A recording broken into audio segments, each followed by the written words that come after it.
السلام علیکم ورحمۃ اللہ وبرکاتہ۔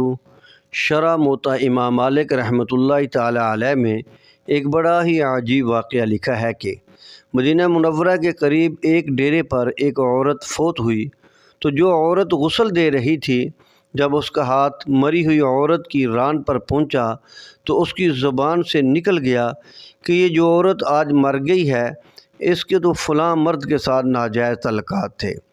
غسل دینے والی عورت نے جب یہ کہا تو قدرت خداوندی سے اس کا ہاتھ مری ہوئی عورت کی ران سے چمٹ گیا۔ بہت کوشش کی، بہت زور لگایا، مگر ہاتھ ران سے جدا نہ ہوا۔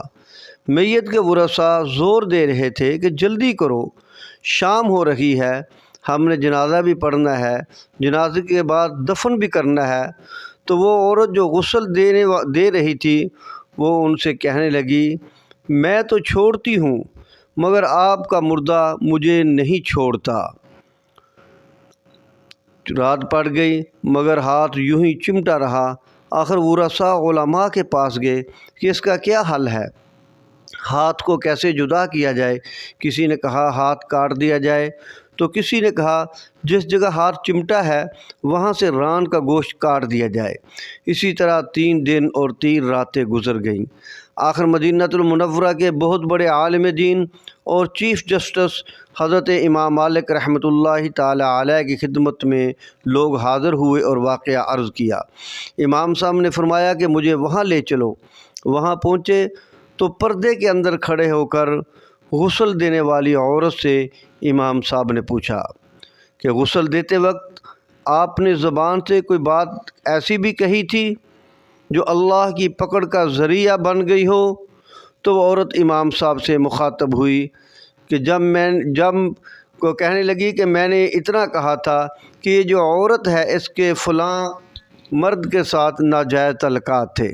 امام صاحب نے فرمایا، تو نے جو تہمت لگائی ہے اس کے 4 چشمگیر گواہ بھی تیرے پاس ہیں؟ وہ کہنے لگی کہ نہیں۔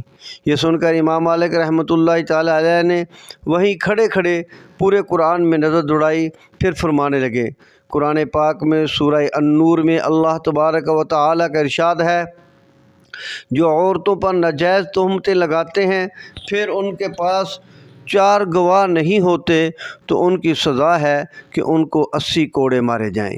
امام صاحب نے فرمایا، میں وقت کا چیف جسٹس ہوں اور جلادوں کو حکم دیتا ہوں کہ اس عورت کو کوڑے مارنے شروع کر دو، جب تک میں نہ کہوں آپ کا ہاتھ نہیں رکنا چاہیے۔ چنانچہ جلادوں نے اس عورت کو کوڑے مارنے شروع کر دیے۔ ادھر کوڑے لگنے شروع ہو گئے اور ادھر گنتی شروع ہو گئی۔ جب 80 کوڑے پورے ہوئے تو اس عورت کا ہاتھ خود بخود مردہ عورت کے جسم سے علیحدہ ہو گیا۔ محترم ناظرین، اس واقعہ میں ہمارے لیے بھی عبرت ہے۔ کسی کے بارے میں بھی کوئی ایسی بات کہنے سے پہلے ضرور سوچنا چاہیے، کہیں ایسا نہ ہو کہ ہماری زبان سے کوئی ایسا جملہ نکل جائے جو اللہ تعالیٰ کی ناراضگی کا سبب اور ہماری پکڑ کا ذریعہ بن جائے۔